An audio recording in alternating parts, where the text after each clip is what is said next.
सबसे पहले मैं तुमको थ्योरेटिकल पोर्शन थोड़ा सा बताता हूँ, उसके बाद क्वेश्चन सॉल्व करना स्टार्ट करेंगे। ठीक है। सो आज का जो लेक्चर होगा वो साउंड वेव पे होगा। ठीक है। लास्ट टाइम स्ट्रिंग वेव पे किया था। स्ट्रिंग वेव और साउंड वेव दोनों लगभग लगभग एक जैसे ही हैं, थोड़े बहुत डिफरेंसेस हैं दोनों चैप्टर्स में। वो वही डिफरेंसेस के बारे में एक बार बात करते हैं इस पे। सो सबसे पहले अगर टॉपिक्स की बात करें तो क्या क्या टॉपिक्स इसमें कवर हुआ था। एक तो सबसे पहले देखा जाए तो साउंड वेव और उसकी प्रॉपर्टीज, इसके बारे में डिस्कस हुआ था। प्रॉपर्टीज में जैसे स्पीड ऑफ साउंड से रिलेटेड, किसी ऑब्जेक्ट का स्पीड अगर स्पीड ऑफ साउंड से ज्यादा है तो उसको क्या बोलते हैं, सुपरसोनिक। और स्पीड अगर कम होती है तो उसको हम लोग बोलते हैं सबसोनिक। फ्रीक्वेंसी ऑफ साउंड से अगर किसी की फ्रीक्वेंसी ज्यादा है तो उसको क्या बोलते हैं, अल्ट्रासोनिक। और कम होती है जिसकी उसको बोलते हैं इंफ्रासोनिक। ये स्टार्टिंग के टाइम में ये सब डिस्कस किया था हमने उसकी प्रॉपर्टीज के अंदर। दूसरा फिर velocity of wave. Velocity of wave में जो तुम्हारा फॉर्मूला यहाँ पे चलता है, under root bulk modulus by density चलता है। अब बी की वैल्यू जो है दो टाइप से डिफाइन किया जा सकता है यहाँ पे। एक है आइसोथर्मल प्रोसेस में और एक है तुम्हारा एडियाबेटिक प्रोसेस में। आइसोथर्मल प्रोसेस में ये हो जाता है आर टी अपॉन एम का रूट, और एडियाबेटिक प्रोसेस में ये हो जाता है gamma R T upon M का रूट, जहां पे गामा होता है तुम्हारा adiabatic coefficient CP by CV. और अगर गैस के अलावा जैसे दूसरे मीडियम में अगर हम वेलोसिटी निकाले, जैसे सॉलिड में अगर निकाले, तो वहां पे आता है under root Y by rho. ये सब सारी वेलोसिटीज भी इसमें कवर हुआ था। ठीक है। तो ये था वेलोसिटी ऑफ वेव का फॉर्मूला। और उसके बाद फिर आगे अगर बढ़े तो sinusoidal form of wave. Sinusoidal form of wave में दो टाइप के वेव यहां पे आए थे। एक था तुम्हारा डिस्प्लेसमेंट वेव और दूसरा था तुम्हारा प्रेशर वेव। प्रेशर और डिस्प्लेसमेंट के बीच में जो रिलेशन था वो था excess pressure is equal to minus B del S upon del X. इस रिलेशन से हमने डिस्प्लेसमेंट वेव से प्रेशर वेव निकाला था। फिर उसमें एनर्जी, पावर, इंटेंसिटी, ये सब सारी चीजें डिस्कस करी थी। एनर्जी जो है बिल्कुल उसी तरीके से डिफाइन होता है जैसे स्ट्रिंग वेव में डिफाइन होता है। बाकी फॉर्मूला वाइज जो है यहाँ पे पावर का फॉर्मूला जो है वो चलता है P naught square A upon two rho V average power. उसको हम लोग टाइम पीरियड से मल्टीप्लाई करते हैं तो एनर्जी मिल जाता है। उसको एरिया से डिवाइड करोगे उस पावर को तो इंटेंसिटी मिल जाएगा। सो यहाँ पे बस सारी चीजें जो है मैक्सिमम वो प्रेशर के टर्म्स में डिफाइन होता है, जिसमें हम लोग प्रेशर एम्पलीट्यूड को बोलते हैं बी के एस नॉट के बराबर है वो। तो ये इक्वेशन वाइज ये सब सारी चीजें वहां पे डिस्कस हुई थी। नेक्स्ट नंबर आता है लाउडनेस का, पिच का, क्वालिटी का, वेव फ्रंट्स का। सो लाउडनेस ऑफ साउंड का फॉर्मूला है 10 log I by I not, जहां पे आई नॉट की वैल्यू जो होती है वो 10⁻⁻12 के बराबर होती है। इससे कम इंटेंसिटी की अगर साउंड है तो वो साउंड हम लोग सुन नहीं सकते हैं। कम से कम इतनी इंटेंसिटी की साउंड तो होनी चाहिए अपने पास। इससे कम होगी तो लाउडनेस बिल्कुल भी ऑडिबल नहीं होगा वो। और वैसे ही पिच के बारे में भी डिस्कस किया था, क्वालिटी के बारे में भी, और वेव फ्रंट्स के बारे में। जैसे पिच जो था वो थिननेस या फिर हैवीनेस ऑफ साउंड डिफाइन करता है। थिन आवाज जो है उसका टाइम पीरियड होता है कम, जल्दी जल्दी बोलता है। टाइम पीरियड कम है मतलब फ्रीक्वेंसी ज्यादा है, फ्रीक्वेंसी ज्यादा है मतलब पिच ज्यादा है। सो पतला आवाज का पिच ज्यादा होगा। और हैवी आवाज जो है उसका टाइम पीरियड ज्यादा होता है, इसका मतलब उसकी फ्रीक्वेंसी कम होती है। फ्रीक्वेंसी कम होने का मतलब ये है उसकी पिच कम होती है। सो ये है तुम्हारा थिन और हैवी आवाज के बारे में जो कि पिच से रिलेटेड है। अब उसके बाद अगर क्वालिटी ऑफ साउंड के बारे में डिस्कस करें तो क्वालिटी ऑफ साउंड क्लैरिटी के बारे में बताता है कि कितना क्लियर आवाज आ रहा है या कितना अनक्लियर आवाज आ रहा है। सो क्लियर आवाज का जो वेव फॉर्म होता है स्मूथ होता है, ये क्लियर आवाज है। और जो अनक्लियर आवाज है वो इस टाइप का कुछ होता है। मतलब वेव फॉर्म जो है वो स्मूथ नहीं होता है, थोड़ा सा डिस्टॉर्टेड होता है। डिस्टॉर्टेड होने का मतलब इस तरीके का कुछ दिखता है तुम्हें। सो ये था क्वालिटी के बारे में। और उसके बाद वेव फ्रंट्स का डिस्कशन किया था हम लोगों ने। वेव फ्रंट्स जो कि बेसिकली सेम टाइप के फेज वाले पॉइंट्स को जो कनेक्ट करता है, जो कर्व मिलता है, उन पॉइंट्स को कनेक्ट करने वाले लोकस को हम लोग वेव फ्रंट्स बोलते हैं। सो वेव फ्रंट के दो कैटेगरीज यहां पे देखे गए थे, एक था तुम्हारे स्फेरिकल वेव फ्रंट और दूसरा था सिलिंड्रिकल वेव फ्रंट। और उसमें फिर प्रेशर एम्पलीट्यूड कैसे वेरी करता है, इंटेंसिटी कैसे वेरी करता है, ये वहां पे देखा था हमने। फिर coming to the interference, interference में तीन केसेस यहां पे आए थे साउंड वेव के अंदर। एक था सेम डायरेक्शन वाला जो कि स्ट्रिंग वेव की तरफ फेजर डायग्राम से ही सॉल्व होता है। दूसरा था अपोजिट डायरेक्शन वाला जिससे कि स्टैंडिंग वेव बनता है, तो ये भी बिल्कुल स्ट्रिंग वेव की तरह ही है। और लास्ट में एक जनरल इंटरफेरेंस आया था 3D का, जिसको हम लोग फेज डिफरेंस या फिर डेल्टा फाई से हम लोग सॉल्व किया करते थे, जिससे दो टाइप के इंटरफेरेंस देखने को मिलता था। एक था कंस्ट्रक्टिव इंटरफेरेंस, दूसरा था डिस्ट्रक्टिव इंटरफेरेंस।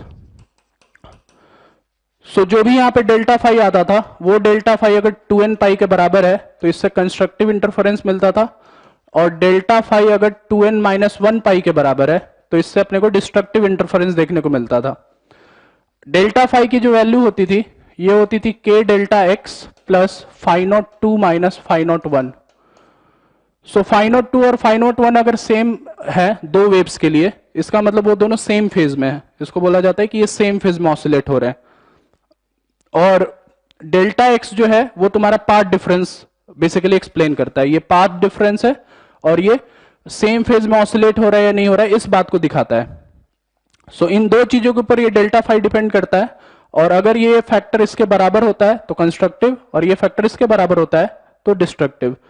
सो अगर यहां पे मान लो फेज डिफरेंस जो है पाई हो गया, ये सेम फेज में ना ऑसिलेट करके पाई का फेज डिफरेंस कर रहे हैं, तो पाई को जब उधर ले जाओगे तो k delta x 2n minus 1 पाई हो जाएगा, और ये वाला जो फैक्टर है ये 2n प्लस पाई हो जाएगा, 2n पाई हो जाएगा, बेसिकली उल्टा हो जाएगा। फिर ये उल्टा होने से ये नहीं समझना है कि रिजल्ट बदल गया, रिजल्ट नहीं बदलता है कभी भी। ये जब उधर मतलब शिफ्ट होता है तो ये वाला जो फैक्टर है k डेल्टा एक्स के टर्म्स में सिर्फ बदलता है, बाकी रिजल्ट जो है वो वही रहेगा ओरिजिनल। सो ओवरऑल ये दो चीजों के बारे में हम लोगों ने डिस्कस किया था, ये था जनरल इंटरफेरेंस के अंदर। अगर डेल्टा फाई इन दोनों के बराबर नहीं है, ना तो मीन्स 2n पाई के बराबर, ना तो मीन्स 2n माइनस 1 पाई के बराबर है, तो ना तो वहां पे कंस्ट्रक्टिव होगा ना तो वहां पे डिस्ट्रक्टिव होगा, बस एक जनरल इंटरफेरेंस हो रहा होगा वहां पे। इसी इंटरफेरेंस का एप्लीकेशन फिर ऑर्गन पाइप में किया था, जहां पे हमने एरर भी देखा था। एरर जो था वो बेसिकली 0.6 आर के बराबर हो रहा था एक साइड ऑफ ऑर्गन पाइप में, और जो स्टैंडिंग वेव का फॉर्मेशन हो रहा था वो बिल्कुल उसी तरीके से था जैसे स्ट्रिंग में होता है। और लास्ट में इसमें एप्लीकेशन किया था इंस्ट्रूमेंट्स के अंदर। इंस्ट्रूमेंट्स में चार टाइप के इंस्ट्रूमेंट्स थे, एक था क्विंक्स ट्यूब, दूसरा था कुंट्स ट्यूब, तीसरा था रेजोनेंस कॉलम ट्यूब, और चौथा जो था तुम्हारा वो था sonometer wire. Sonometer wire string wave के अंदर कवर होता है, लेकिन ओवरऑल ऐसे चार इंस्ट्रूमेंट्स हैं। ये चारों इंस्ट्रूमेंट्स जो है वेलोसिटी ऑफ वेव और इंटरफेरेंस इन दोनों को एक्सप्लेन करता है, जो कि हम लोगों ने पहले भी डिस्कस किया था। लास्टली नंबर आता है तुम्हारा reflection and transmission of wave. फिर से ये जो पार्ट है ये पार्ट बिल्कुल स्ट्रिंग वेव के जैसा ही है, रिफ्लेक्शन और ट्रांसमिशन का इक्वेशन बिल्कुल वैसे ही मिलता है जैसे उधर मिलता था, और फेज शिफ्ट ऑकरेंस भी बिल्कुल वैसे ही होता था जैसे पहले मिलता है। डेंसर मीडियम से टकराएगा तो पाई का फेज डिफरेंस आएगा रिफ्लेक्टेड वेव में, और रेयर मीडियम से अगर टकरा के वापस लौटेगा तो कोई भी फेज डिफरेंस वहां पे देखने को नहीं मिलेगा।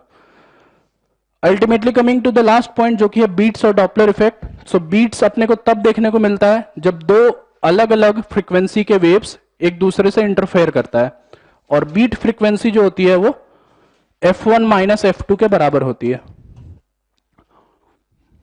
इसका ग्राफ वगैरह भी डिस्कस किया था, बहुत ही अच्छा ग्राफ आता है बीट्स का, ये देखा होगा तुमने उसमें। और डॉपलर इफेक्ट, डॉपलर इफेक्ट जो है वो तुम्हारा फ्रीक्वेंसी ऑफ ऑब्जर्वेशन का बदलना due to relative motion between source and observer, इसकी वजह से ये इफेक्ट देखने को मिलता है, जिसमें कि जनरल फॉर्मूला चलता है तुम्हारा v observation means frequency observation, या इसको ऐसे लिख सकते हो frequency observation is equal to v plus minus vm plus minus v observer divided by v plus minus vm minus plus v source into f original. So ये जो case है ये तुम्हारा ऑब्जर्वेशन फ्रीक्वेंसी है। सो लैम्डा ऑब्जर्वेशन अगर निकालना अपने को इससे, तो ये हम लोग निकाल सकते हैं velocity equal to N lambda वाले फॉर्मूले से। मतलब ये हो जाएगा velocity of sound that is v plus minus V M divided by frequency of observation. So lambda of observation in दोनों के हेल्प से इस तरीके से निकाला जा सकता है। डॉपलर इफेक्ट का एक लास्ट केस डिस्कस हुआ था, अगर वॉल से रिफ्लेक्ट होकर के आएगा तब डॉपलर इफेक्ट को कैसे स्टडी करते हैं। सो रिफ्लेक्शन के केस में जिससे वो टकरा रहा है सोर्स और उसके बीच में सबसे पहले सॉल्विंग की जाती है।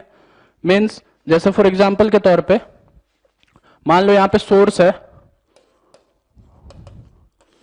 यहां पे ऑब्जर्वर है और यहां पे वॉल है। सो एक वेव तो इससे डायरेक्टली इसके पास पहुंच रहा होगा जो कि नॉर्मल डॉपलर इफेक्ट है, उसी अप्रोच से सॉल्व करेंगे। और एक जो है वेव इसके पास पहुंच रहा है इससे टकराने के बाद, यहां से वेव जो है यहां पे जा रहा है और इससे टकराने के बाद इस पे आ रहा है। तो ये जो टकरा करके इस पे आ रहा है अगर उसकी फ्रीक्वेंसी कैलकुलेट करने के लिए बोली जाए तो उसमें हम लोग ये अप्रोच लगाते हैं, सोर्स और इसके बीच में सबसे पहले सॉल्व करते हैं, इसको मानते हैं एक fake observer. So fake observer मान करके यहां की फ्रीक्वेंसी कुछ निकालते हैं एफ डैश। अब इस फेक ऑब्जर्वर को हम लोग बनाते हैं फिर फेक सोर्स। फेक सोर्स और ऑब्जर्वर के बीच में फिर डॉपलर इफेक्ट लगाया जाता है to get frequency of observation of this reflected wave. So ये प्रोसेस था जिसमें कि रिफ्लेक्शन ऑफ वेव के लिए डॉपलर इफेक्ट अप्लाई होता था।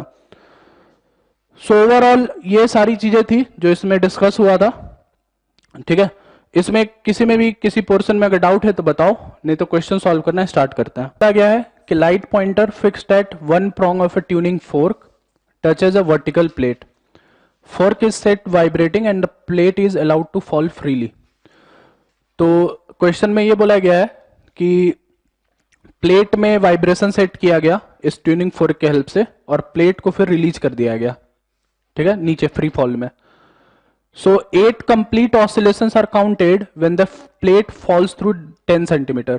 जब ये प्लेट 10 सेंटीमीटर नीचे गिरा तब तक इसमें 8 बार ऑसिलेशन हो चुका था वेव का। ठीक है, तो फ्रीक्वेंसी बताना है। तो ये बताओ इसको 10 सेंटीमीटर नीचे गिरने में कितना टाइम लगेगा। यहां से यहां 10 सेंटीमीटर नीचे आ रहा है फ्री फॉल के अंदर तो कितना टाइम लगेगा इसको। S is equal to UT plus half T square से निकाल सकते हैं। So 10 by 100 is equal to u, that is 0, plus half into g into t square. ठीक है, g दे रखा है 9.8, so ये इसको ले लो 9.8, so 1 0 इधर कटा, so t स्क्वायर की वैल्यू यहां से आ जाएगी ये 4.9, मतलब 1 by 49, मतलब t की वैल्यू आ गई 1 by 7। ठीक है, इतना टाइम लगेगा। इतने टाइम में 8 बार ऑसिलेशन कर चुका है, तो एक ऑसिलेशन करने में कितना टाइम। 1 by 7 सेकेंड में 8 बार ऑसिलेशन है, तो एक ऑसिलेशन करने में कितना टाइम।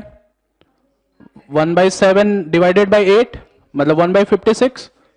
सो टाइम पीरियड जो होगा क्या वो 1 by 7 इंटू 8 हो गया, और फ्रीक्वेंसी क्या होता है 1 अपॉन टाइम पीरियड, तो कितना वैल्यू हो गया ये 56 हर्ट्ज। सो ये इस तरीके से सॉल्व हो जाएगा। ये है question number 1।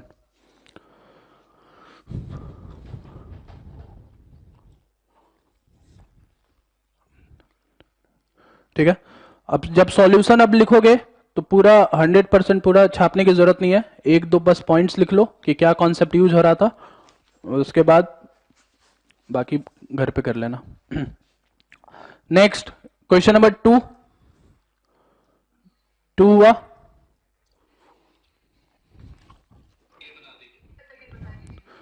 So question number 2, इसमें बोला गया है कि there are 2 coherent sources. Coherent का मतलब होता है सेम फ्रीक्वेंसी वाले सोर्सेज, दोनों की फ्रीक्वेंसी सेम है, इसका मतलब होता है कोहेरेंट। इनकोहेरेंट का मतलब होता है कि फ्रीक्वेंसी अलग अलग है। ठीक है, so two coherent sources having initial phase difference 0, मतलब फाई नॉट 2 और फाई नॉट 1 बराबर है, फाई नॉट 2 और फाई नॉट 1 बराबर है। सो डेल्टा फाई जब लिखोगे इसमें, तो डेल्टा फाई लिखोगे तो ये आएगा k into delta X plus phi naught 2 minus phi naught 1, ये 0 हो जाएगा क्योंकि ये दोनों सेम है, initial phase difference.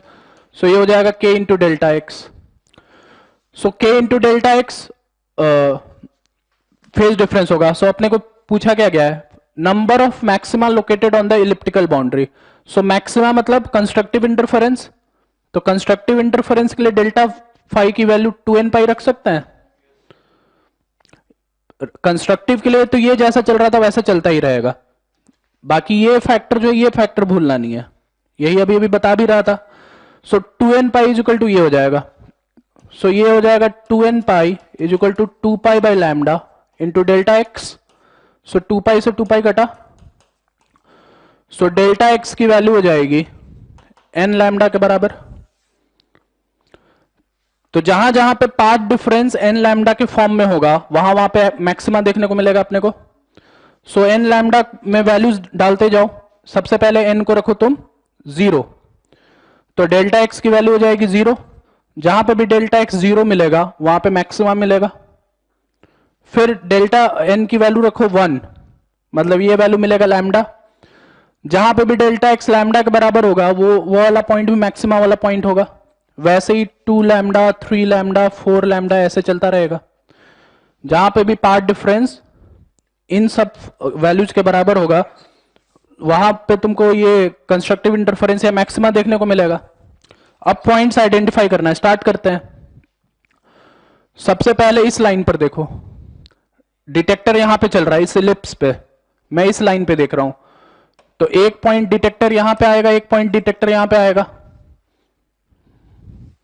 Detector ellipse पे चल रहा है, मैं S1 और S2 वाले लाइन पे चल रहा हूं, तो मतलब कॉमन इंटरसेक्शन ये वाला पॉइंट हुआ, मतलब डिटेक्टर यहां पे एक बार आएगा और डिटेक्टर एक बार यहां पे भी आएगा। तो इस वाले पॉइंट पर S1 चला यहां से यहां, कितना चला वो 4 लैम्डा प्लस एक्स चला उसका पाथ पहुंचने के लिए, और S2 को इधर से इधर पहुंचने के लिए कुछ ही एक्स चलना होगा, तो दोनों का पाथ डिफरेंस कितना हुआ 4 लैम्डा, सिर्फ 4 लैम्डा। फिर से देखो S1 को यहां से यहां चलने के लिए कितना पाथ कवर करना पड़ा 4 लैम्डा प्लस ये समथिंग, S2 के इधर से इधर चलने के लिए कितना पाथ कवर करना पड़ा यही समथिंग, सिर्फ इतना ही ना। तो दोनों को माइनस करोगे तो ये वाला कट जाएगा, सिर्फ 4 लैम्डा बचेगा। तो क्या 4 लैम्डा इनमें से किसी एक रिजल्ट से है, मतलब यहां पे मैक्सिमम मिलेगा, यहां पे मैक्सिमम मिल जाएगा।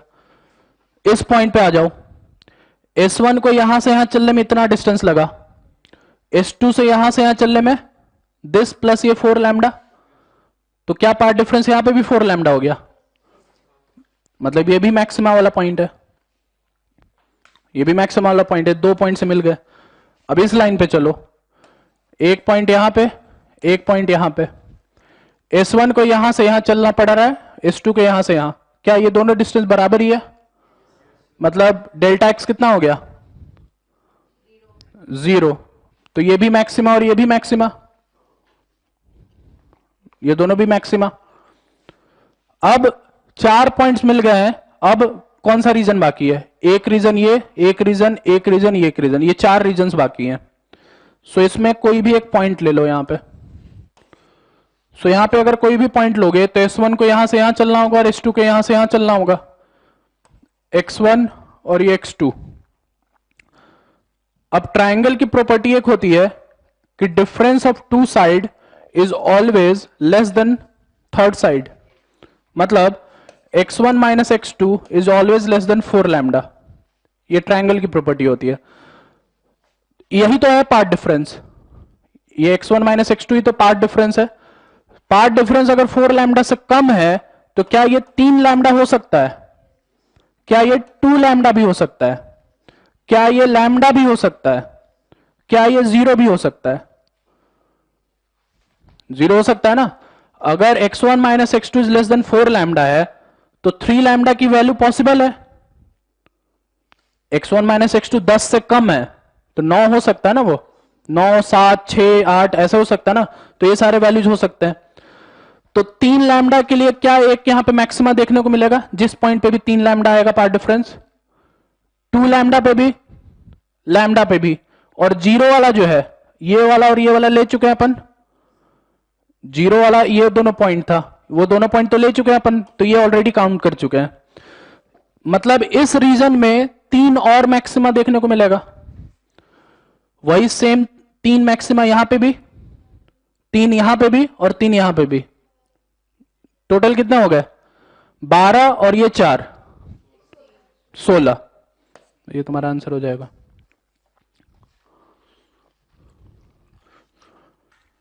ठीक है, तो सबसे पहले कंडीशन निकाला कि मैक्सिमा के लिए डेल्टा एक्स कितना होगा, फिर एक एक करके ढूंढना स्टार्ट कर दिया, एक एक करके ढूंढता चला गया, मिलता चला गया सारा। डेल्टा एक्स निकलेगा, एक यहां से यहां आ रहा है, एक यहां से यहां जा रहा है, तो ये डिस्टेंस तो पता है 2.4 है, ये वाला निकाल लोगे पाइथागोरस थ्योरम से। सो x1 माइनस एक्स टू मिल गया, और बोल रखा है कि ये मैक्सिमम है, मैक्सिमम डिटेक्ट हो रहा है, और साथ ही साथ ये भी बोल रखा है कि they have same frequency in phase, मतलब फाइ नोट 2 और फाइ नोट 1 ये दोनों सेम होगा यहां पे भी, तो k delta X equal to 2n pi यहां पे भी चलेगा। डेल्टा एक्स निकाल ही चुके हो, डेल्टा एक्स निकाल चुके हो, और पूछा गया स्पीड ऑफ साउंड वेव पूछा गया, तो k delta X is equal to 2n pi, तो 2n पाई में o वाले पॉइंट के लिए n 0 होगा, इस वाले पॉइंट के लिए n की वैल्यू 1 होगी, इसके जस्ट बाद वाला केस है, मतलब k इंटू डेल्टा एक्स ये हो जाएगा 2 पाई के बराबर। डेल्टा एक्स निकाल चुके हो, 2 पाई पता ही है, k जो होता है ये 2 पाई बाय लैम्डा होता है, लैम्डा निकल गया, फ्रीक्वेंसी दे रखा है, वेलोसिटी निकल जाएगा, v is equal to N lambda से वेलोसिटी आ जाएगा, n यहां से और लैम्डा ऊपर से, क्वेश्चन सॉल्व हो जाएगा। ठीक है, तो ये हो जाएगा क्वेश्चन नंबर 3। ठीक है ना।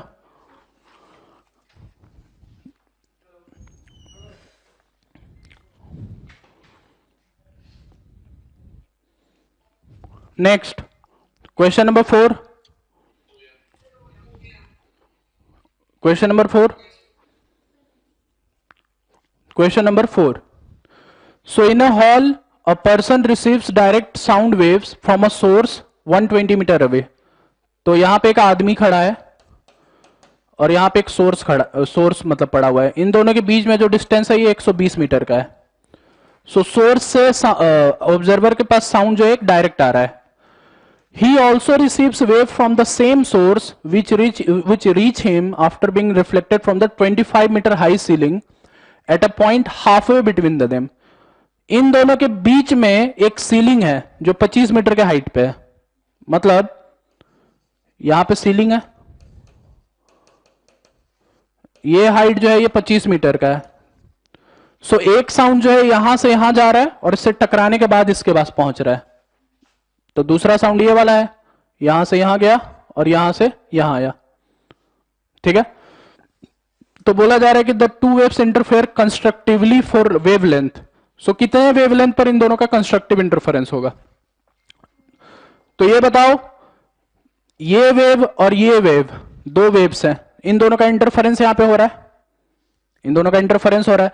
सो इन दोनों की फ्रीक्वेंसी सेम है कि अलग है, सेम ही फ्रीक्वेंसी है ना, एक ही सोर्स है ना, फ्रीक्वेंसी सेम ही होगी। दोनों सेम फेज में कि अलग अलग फेज में,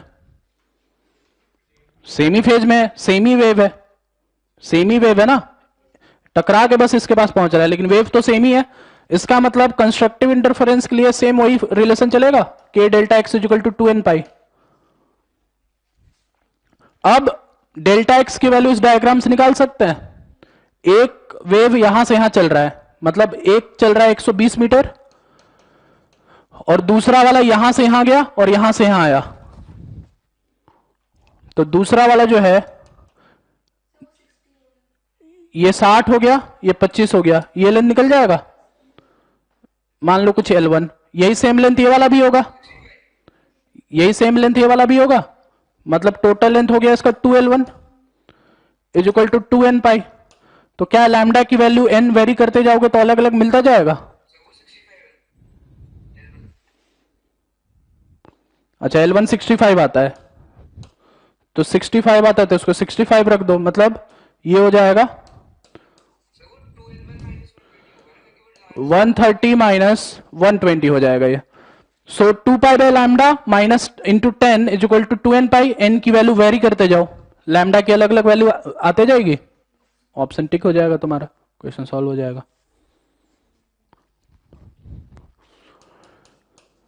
सो 2 pi by lambda into 10 is equal to 2n pi, 2 pi कटा, सो लैम्डा की वैल्यू आ जाएगी 10 बाई n।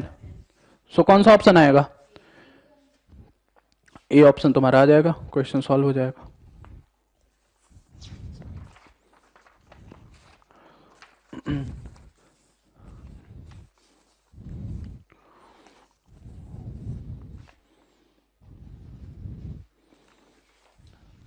ठीक है, next question number 5। Question number 5 हुआ,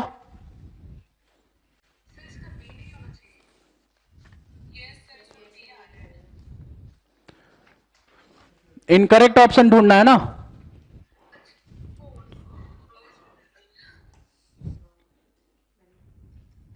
इनकरेक्ट स्टेटमेंट ढूंढना है।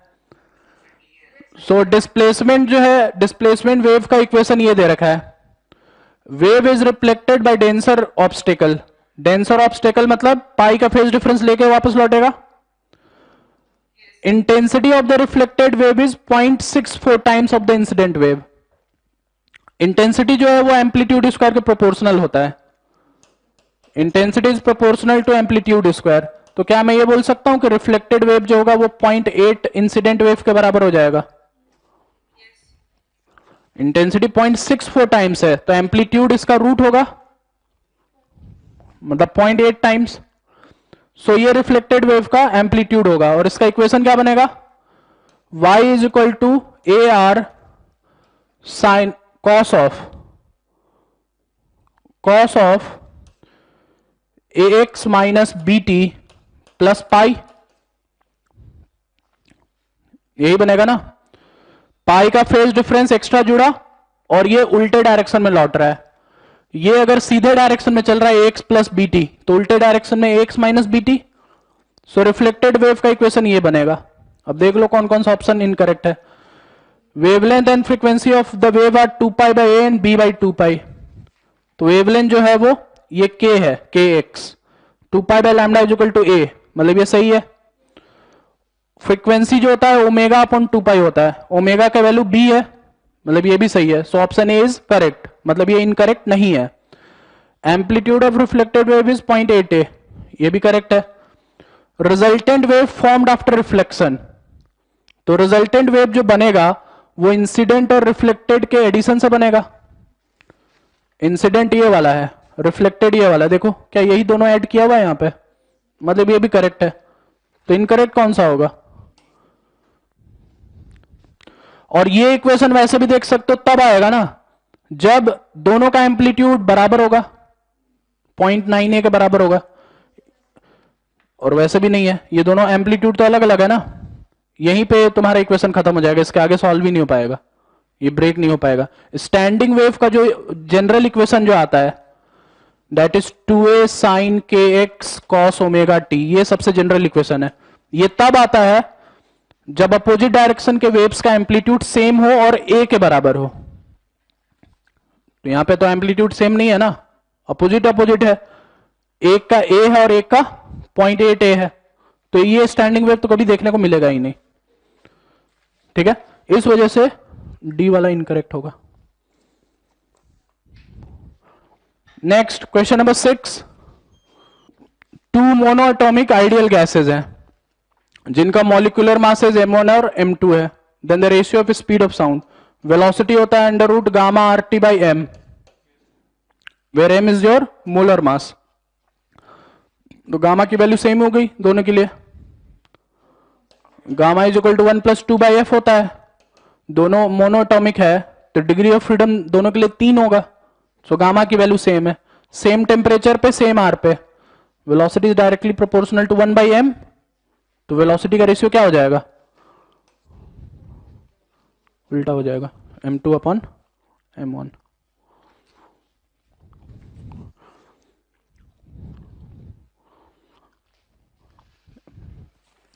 नेक्स्ट क्वेश्चन नंबर 7 हो गया, ये हो गया। तो टेम्परेचर राइज करने पे फंडामेंटल फ्रीक्वेंसी क्यों नहीं इंक्रीज हो रहा है, मतलब क्यों इंक्रीज हो रहा है, ये सही स्टेटमेंट क्यों है?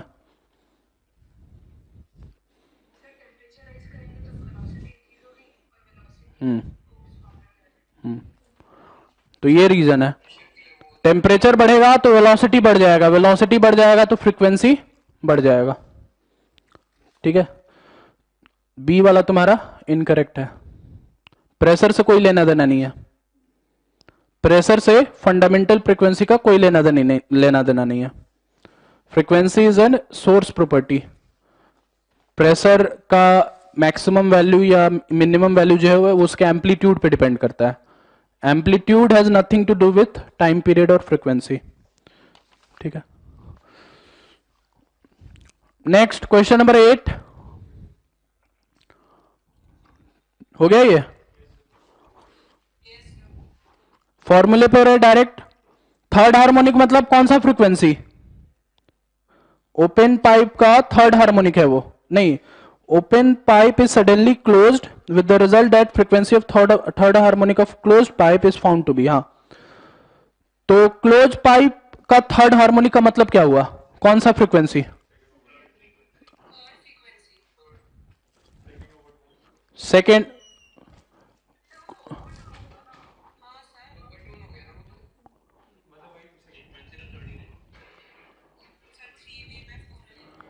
ना तो 3v/4l जो है ये कौन सी फ्रीक्वेंसी है, सेकेंड ओवरटोन, नहीं, फर्स्ट ओवरटोन है वो।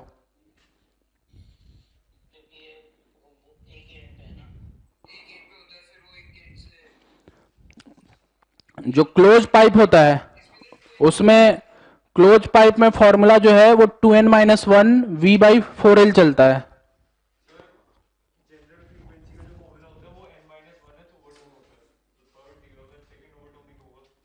ये हार्मोनिक लिखा हुआ है,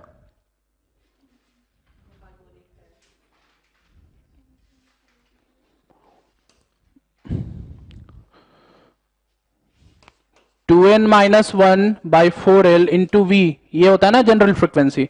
तो अगर ये थर्ड 3 के बराबर है, यही है ना तुम्हारा इंटीजर, तो 3 के बराबर है तो n की वैल्यू कितनी हो गई, 2 हो गया ना, तो n की वैल्यू 2 हो गया, मतलब दूसरा फ्रीक्वेंसी, दूसरा फ्रीक्वेंसी मतलब कौन सा फ्रीक्वेंसी, पहला फंडामेंटल होता है, दूसरा फर्स्ट ओवरटोन, तीसरा सेकंड ओवरटोन, तो दूसरी वाली फ्रीक्वेंसी है ना ये। ठीक है, सो क्लोज्ड पाइप की फ्रीक्वेंसी जो है थर्ड हार्मोनिक है, मतलब उसकी जो फ्रीक्वेंसी है वो है 3v/4l and it is found to be higher by 100 hertz then the fundamental frequency of open pipe. Fundamental frequency of open pipe होता है v/2l और ये इससे 100 से ज्यादा है। इसको इधर ले आओ, सॉल्व कर लो, v/2l की वैल्यू मिल जाएगी, fundamental frequency of open pipe मिल जाएगा। ये हो जाएगा क्वेश्चन नंबर 8।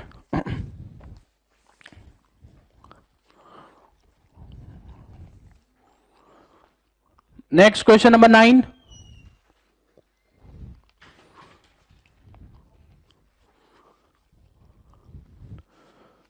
क्वेश्चन नंबर 9 हुआ, ठीक है। 9 देखो, so there is a set of 4 tuning forks जिसमें कि the lowest frequency is 550 hertz. So lowest frequency जो है 550 है, इसके ऊपर एक, इसके ऊपर मतलब 3 और है, XYZ मान लिया उनकी फ्रीक्वेंसी। ठीक है, तो इनकी वैल्यूज निकालनी है। सो ये भी दिया जा रहा है कि by using any 2 tuning fork at a time the following beat frequencies are heard 1 2 3 5 7 8। तो 6 टाइप की बीट फ्रीक्वेंसीज देखने को मिलती है अगर इनमें से हम कोई भी दो पिक करते हैं तो कोई भी दो पिक करें तो कितने पेयर्स बना सकते हैं इन चारों से? 4C2 पेयर बन सकता है। सो 4 factorial by 2 factorial into 2 factorial, मतलब ये हो जाएगा 4 इंटू 3/2, मतलब ये 6 हो गया। मतलब 6 पॉसिबिलिटी का पेयर यहां पे लिया गया है। ठीक है, तो इसका मतलब ये है कि जो ये सबसे हाईएस्ट बीट है ये तब आया होगा जब लोएस्ट फ्रीक्वेंसी वाला और हाईएस्ट फ्रीक्वेंसी वाला कोई एक साथ बजाया गया होगा। जो हाईएस्ट बीट फ्रीक्वेंसी है जो यहां पे देखने को मिल रही है वो 8 है, तो मैक्सिमम वाला तब आया होगा ना जब सबसे बड़ा और सबसे छोटे को एक साथ मिलाया गया होगा, तभी डिफरेंस सबसे ज्यादा आएगा।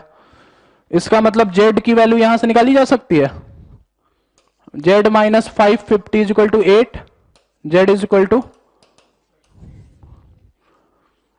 558, ये सबसे बड़ा है। तो ये और ये ऑप्शन हट गया, ये दोनों ऑप्शन हट गए क्योंकि यही सबसे बड़ा है। अब इन दोनों में से पिक करना है अपने को। अब इन दोनों में से कौन सा पिक करेंगे? अब बाकी के पेयर्स देखो, एक 550 है, 550 और 551 लिया तो एक बना, 550 553 लिया तो 3 बना, 505 558 बना तो 8 बना, ये दोनों तो 2, ये दोनों तो 5 और ये दोनों तो 7, मतलब यही ऑप्शन करेक्ट है। पेयर मैच करते जाओ, आंसर मिल जाएगा तुम्हें। सब्जेक्टिव मेथड से जाओगे तो 1 घंटा लग जाएगा निकालने में। 6 पेयर से 6 इक्वेशन बनाओगे, कभी प्लस कभी माइनस, सॉल्व नहीं कर पाओगे फिर। सी वाला देखो नहीं होगा, सी वाले में क्योंकि 552 माइनस 558 करोगे तो 6 भी आ जाएगा, तो 6 नहीं है ना इसमें। और मैक्सिमम पेयर्स पे चल रहे हैं अपन, मैक्सिमम पेयर्स पे ही चल रहे हैं ना, ऐसा तो है नहीं कि एक पेयर कम लिया है यहां पे, इसलिए सी ऑप्शन नहीं होगा, डी ऑप्शन होगा। So next question number 10।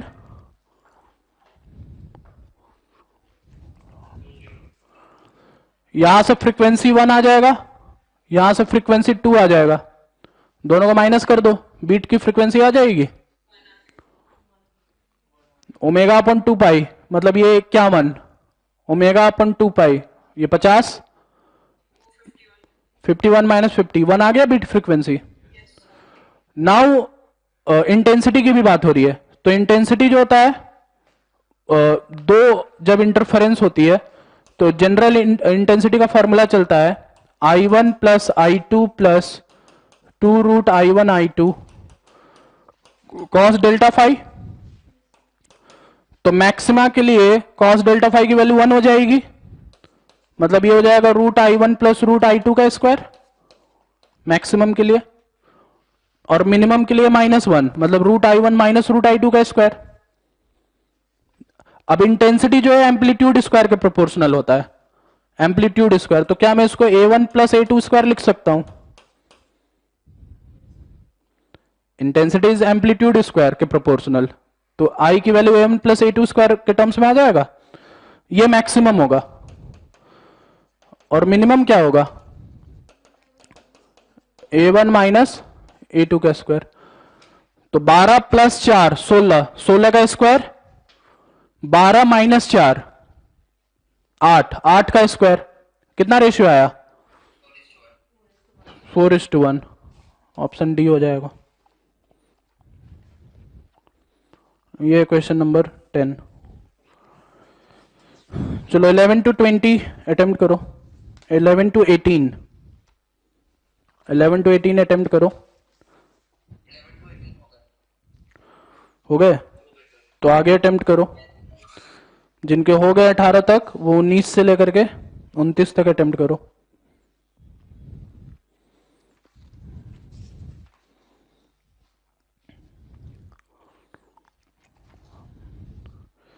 अब 11 से सारे सवाल जो है वो मोस्टली डॉपलर इफेक्ट के ऊपर है। ठीक है, करो जल्दी से। डॉपलर इफेक्ट का फॉर्मूला याद रखना। क्वेश्चन नंबर 11 नहीं हुआ? हो गया? हुआ कि नहीं हुआ? क्वेश्चन नंबर 11 हो गया सर। ठीक है, डायरेक्ट फॉर्मूले के ऊपर है ये। एक में वी कौन चल रहा है यहाँ पे? ट्रेन चल रहा है, सोर्स चल रहा है। तो सोर्स चल रहा है तो पहले वाले केस में जिस समय वो पास आ रहा है उस समय फ्रीक्वेंसी जो होगी वो होगी v minus V by V S into original frequency. ठीक है, ये जो वैल्यू है पास आने वाली ये एन डैश है, तो इसको लिख लो एन डैश।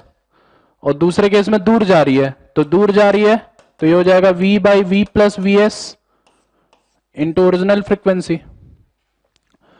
और तीसरा केस में बोला जा रहा है कि observer is sitting in the train, तो यही ओरिजिनल फ्रीक्वेंसी हो जाएगी।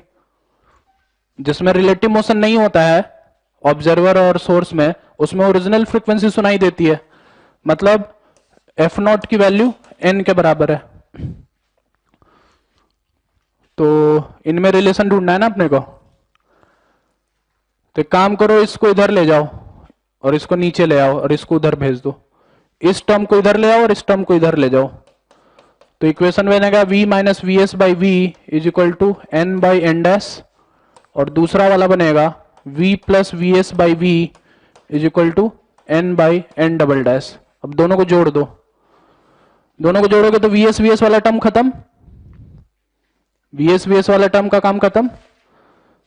तो ये खत्म हो जाएगा तो क्या मिलेगा तुम्हें? v plus V by V मतलब 2, और इधर n by N dash plus n by N double dash. कौन सा ऑप्शन करेक्ट होगा? सी ऑप्शन करेक्ट हो जाएगा।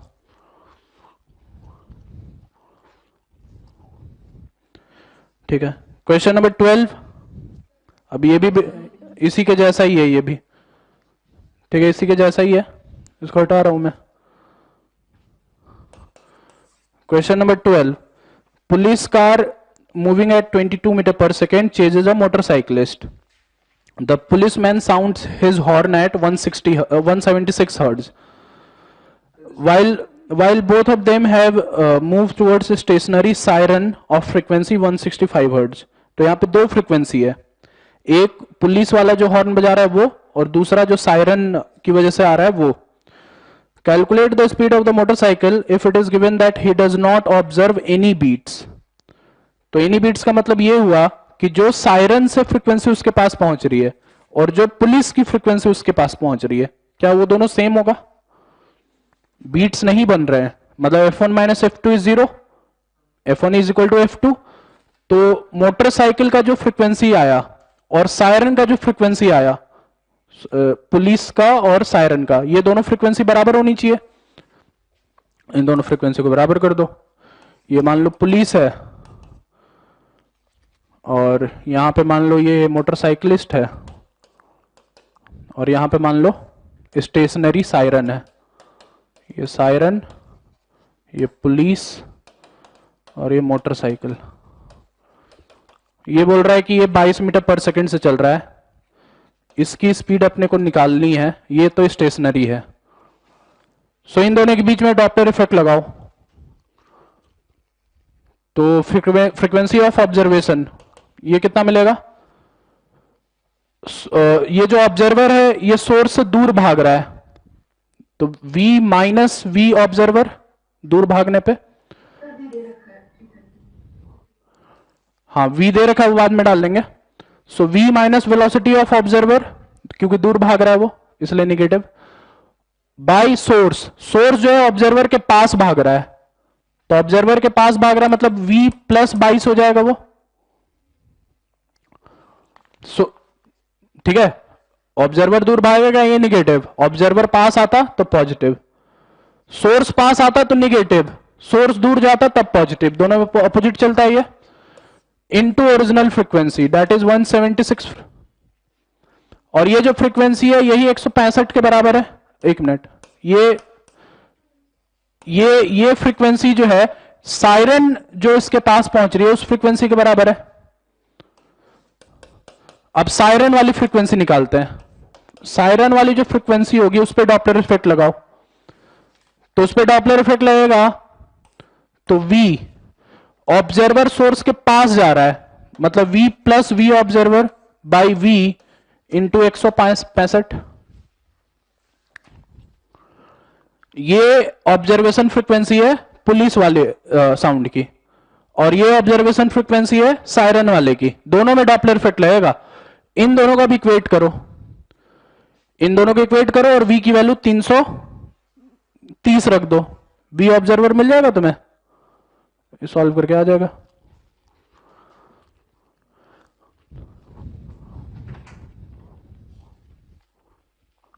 सो दोनों पे डॉपलर इफेक्ट लग रहा था। अब इसके बाद V ऑब्जर्वर निकाल लेना, ये भी 22 के बराबर ही आती है वैल्यू।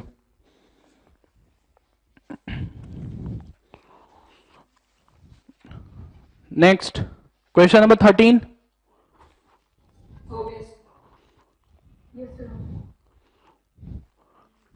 क्वेश्चन नंबर 13 बताओ भाई, हुआ? डॉपलर इफेक्ट लगाना है इसमें भी same. Siren placed at a railway platform is emitting sound of frequency 5 kilohertz. Platform पे एक सायरन है जो जिसकी ओरिजिनल फ्रीक्वेंसी ये है। Passenger sitting in A train records of frequency of 5.5 kilohertz while the train approaches. जब train approach कर रहा है तो इतनी फ्रीक्वेंसी सुन रहा है वो। During his return journey in a different train he records a frequency of 6 kilohertz while approaching the same siren। दूसरे में भी अप्रोच हो रहा है लेकिन अलग ट्रेन में हो रहा है, उसमें फ्रीक्वेंसी जो सुनने के मिल रहा है इतना मिल रहा है। Then the ratio of velocity of B to that of A is. तो पहले केस में लगाओगे जब डॉपलर इफेक्ट, तो ऑब्जर्वर जो है सायरन के नजदीक जा रहा है, so V plus VA by V into original frequency that is 5 kilohertz is equal to 5.5। यही होगा ना फ्रीक्वेंसी ऑब्जर्वेशन पहले वाले के लिए, और दूसरे वाले के लिए V प्लस VB, ये भी अप्रोच हो रहा है, into 5 is equal to 6 kilohertz. दोनों को डिवाइड कर दो, या VA की वैल्यू यहां से निकाल लो, VB की वैल्यू यहां से निकाल लो, फिर दोनों को डिवाइड करो, VA बाई VB की वैल्यू मिल जाएगी, क्वेश्चन सॉल्व हो जाएगा। ये क्वेश्चन नंबर 13 है। अब सारे इधर सेम ही है, यहां से लेकर 18 तक कॉन्सेप्ट एक ही है। 14th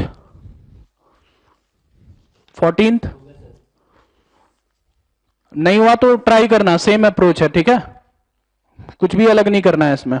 जो ये क्वेश्चंस बताए हैं बिल्कुल उसी तरीके से ये वाला क्वेश्चन भी है। 15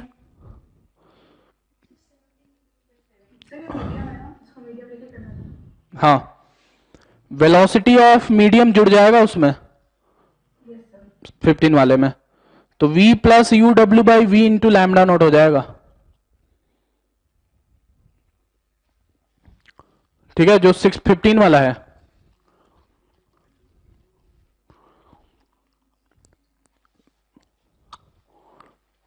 हवा जब नहीं बह रहा था तो लैम्डा नॉट फ्रीक्वेंसी था, मतलब V is equal to N lambda naught. हवा जब चलने लगा तो V प्लस यू डब्ल्यू हो गया साउंड का speed, is equal to N lambda dash, frequency नहीं बदलेगा, दोनों को डिवाइड कर दो, तो V by V plus v u डब्ल्यू is equal to lambda naught by lambda dash, lambda dash की वैल्यू आ जाएगी। मीडियम जब भी फ्लो होगा तो स्पीड ऑफ साउंड इफेक्ट होगा, साउंड के डायरेक्शन में मीडियम चल रहा है तो दोनों एडअप हो जाएंगे, और अपोजिट डायरेक्शन में चल रहा है तो स्पीड ऑफ साउंड घट जाएगा। Direct effect speed of sound पे पड़ता है, मीडियम का इफेक्ट ऑब्जर्वर के स्पीड पर या फिर सोर्स के स्पीड पे फर्क नहीं पड़ता, साउंड के स्पीड पे पड़ता है, ठीक है। So question number 16, question number 16 बताना है।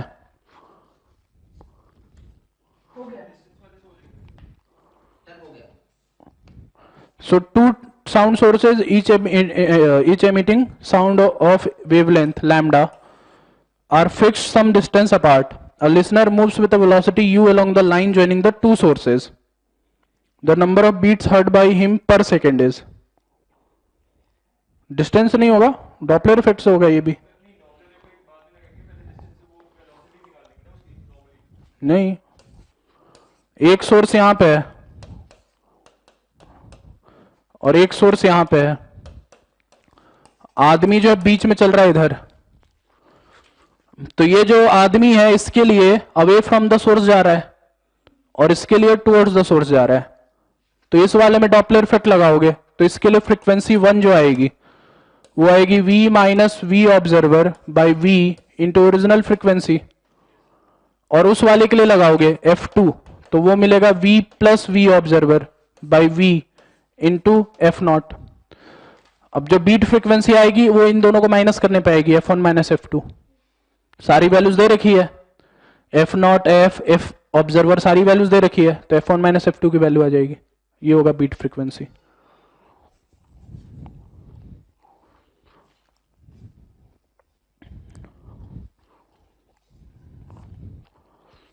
ठीक है, ये हो गया question number 16।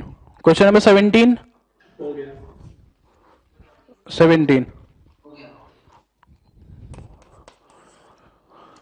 So question number 17 में car is approaching a railway crossing at a speed of 72 kilometre per hour. इसको मीटर पर सेकंड में कन्वर्ट कर सकते हैं। सो 72 किलोमीटर पर आवर ये होता है 72 इंटू 5/18 मीटर पर सेकेंड। तो ये कितने से गया 4, 20 मीटर पर सेकेंड आ गया ये। अब it sounds a horn when it is 800 meter away at 600 hertz. Velocity of sound in air is 330 meter per second.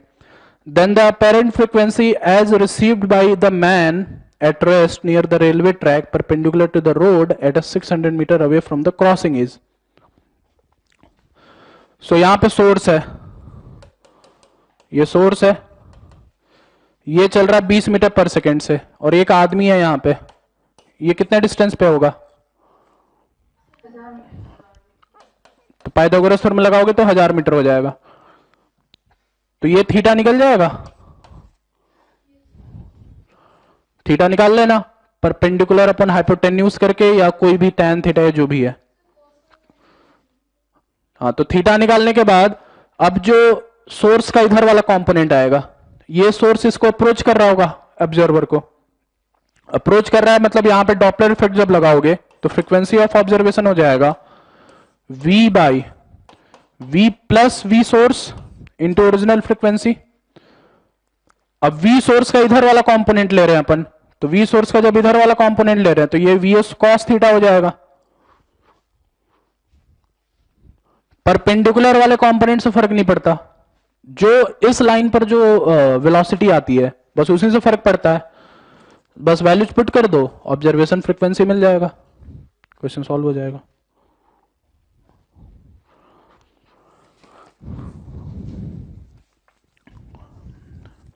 Last question number 18।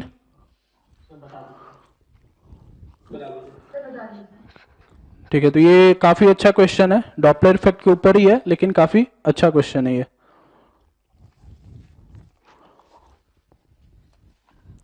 हटाओ इसको।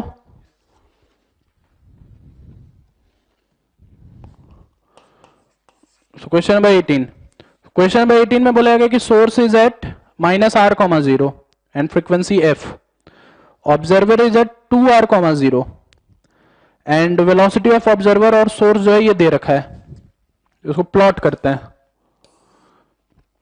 तो सोर्स आ जाएगा इस पॉइंट पे -r,0 और ऑब्जर्वर यहां पे 2r,0 और ये -r,0। Velocity of source is v/√2 i cap plus v/√2 j cap. तो क्या ये जो सोर्स है इधर चल रहा है इस लाइन पर, और velocity of observer v/√2 i cap plus v/√2 j cap है इसका वेलोसिटी, एक इधर एक इधर, तो नेट इधर। दूसरे वाले का 2√v आई कैप माइनस √2v जे कैप। तो एक इधर और एक इधर, मतलब इसका नेट इधर, सोर्स चल रहा है इधर और ऑब्जर्वर चल रहा है इधर, ठीक। अब ये और ये लाइन दोनों पैरेलल है। पैरेलल क्यों है? क्योंकि आई कैप और जे कैप वाले कंपोनेंट को डिवाइड करोगे तो tan थीटा 1 आ जाएगा, सोर्स के लिए भी और ऑब्जर्वर के लिए भी, दोनों के लिए देख लो, दोनों के लिए tan थीटा की वैल्यू 1 आएगी। मतलब जो स्लोप आएगा, ये वाला स्लोप या ये वाला स्लोप, ये दोनों वैल्यूज सेम आएंगी 1 के बराबर। तो 1 के बराबर होगी मतलब ये दोनों पैरेलल लाइंस होंगी, पैरेलल लाइंस होगी। यहां तक समझ में आया? अब सोर्स यहां से आगे बढ़ा, ऑब्जर्वर यहां से आगे बढ़ा, तो ये जो डिस्टेंस है, हाँ, ये जो डिस्टेंस है ये कम होता चला जाएगा, या छोड़ो डिस्टेंस से मत देखो, ऐसे ही कंपोनेंट से देखो। ये जो कंपोनेंट है v cos थीटा, जब ये यहां से यहां पे पहुंचेगा और ये यहां से यहां पे पहुंचेगा, तो ये वाला लाइन होगा दोनों का ज्वाइन करने वाला लाइन। मतलब जो थीटा बनेगा वो ये वाला बनेगा और इसके लिए थीटा जो बनेगा वो ये वाला बनेगा। क्या ये एंगल इससे बड़ा है? ये बाहर वाला एंगल इससे बड़ा है? तो बाहर वाला एंगल इससे बड़ा है और इसका जब cos थीटा लिया जाएगा तो क्या वेलोसिटी कम हो जाएगी? वेलोसिटी कम हो जाएगी ना, इसके टर्म्स में भी कम होगी और इसके टर्म्स में भी कम होगी, दोनों के टर्म्स में कम होगी। तो क्या फ्रीक्वेंसी ऑफ ऑब्जर्वेशन ओवरऑल कम होगा? क्योंकि ये थीटा तो लगातार ही बढ़ते जाएगा ना पीछे वाले से, जैसे जैसे ट्रायंगल्स बढ़ते जाएंगे वैसे वैसे थीटा जो है लगातार बढ़ता जाएगा पीछे वाले के रिस्पेक्ट में। तो जब उसका कंपोनेंट लिया जाएगा तो वो कंपोनेंट जो होगा फ्रीक्वेंसी ऑफ ऑब्जर्वेशन कम ही करेगा, क्योंकि frequency of observation is equal to v plus minus v observer by v plus minus या minus plus v source into original frequency. तो दोनों वैल्यूज तो कम हो रही है ना, ये पॉजिटिव साइड में कम हो रही है और ये निगेटिव साइड में कम हो रही है, मतलब ओवरऑल वैल्यू कम ही हो रही है। ये अप्रोच कर रहा है तो यहां पे पॉजिटिव लोगे और ये अप्रोच कर रहा है तो यहां पे निगेटिव लोगे और दोनों ही कम हो रही है, तो ओवरऑल वैल्यू कम होते जाएगी ना। ऊपर कम कम एडिशन हो रहा है, कम कम सब्सट्रैक्शन हो रहा है, तो वैल्यूज डिप करेगी, वैल्यूज डिप करेगी मतलब फ्रीक्वेंसी ऑफ ऑब्जर्वेशन कम होगा, फ्रीक्वेंसी ऑफ ऑब्जर्वेशन कम होता जाएगा, यही ऑप्शन तुम्हारा करेक्ट होगा।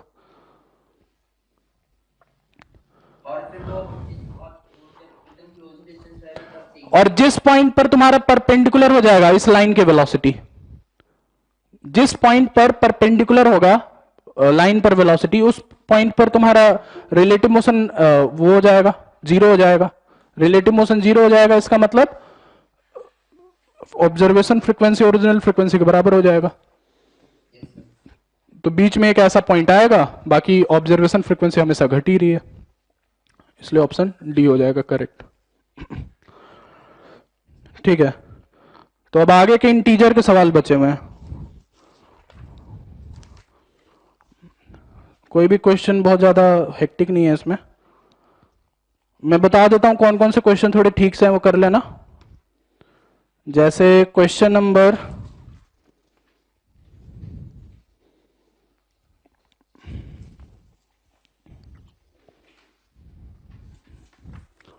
19 टिक कर लो, 19, 22,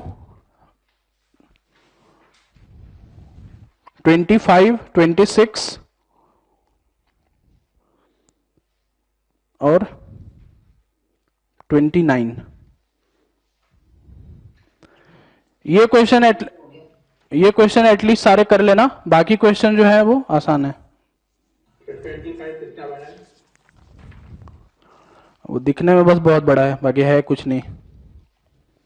पढ़ो क्वेश्चन, क्वेश्चन पढ़ते के साथ ही खत्म हो जाएगा। ठीक है, तो क्लास ये, हाँ, तो अगली क्लास में मिलेंगे जो कि तुम्हारा क्लास होगा प्रिंसिपल ऑफ कैलोरीमेट्री और हीट ट्रांसफर पे। ठीक है।